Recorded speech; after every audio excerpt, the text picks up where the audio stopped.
Today I'm building the base platform for my DIY rat trap using a used water gallon jug and a piece of screen mesh from the hardware store. This is my first version, so I'm keeping everything simple. The goal right now is to establish the structure and confirm that the basic concept works before I move on to more advanced improvements. I start by preparing the gallon. I clean it thoroughly and cut an entry hole on the side, large enough for a rat to fit through, but small enough to keep the jug stable. This opening will serve as the main access point once the trap is fully set up. Next, I install the screen mesh. I'm shaping it into a ladder, taking advantage of its grip and texture to help the rat climb.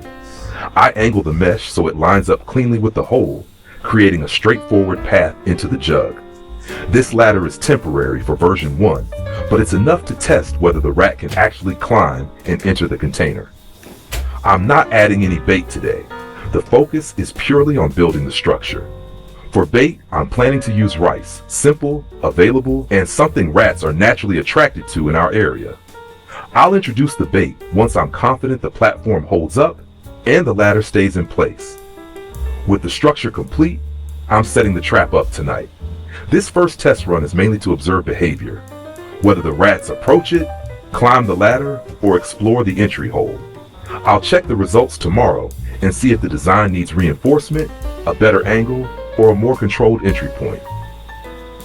This is version 1. It's basic, experimental, and not expected to be perfect, but it's the starting point for an iterative process. Every test gives real data that I can use to improve version 2 and beyond. I'll update tomorrow with the results and plan the next round of upgrades. Stay tuned.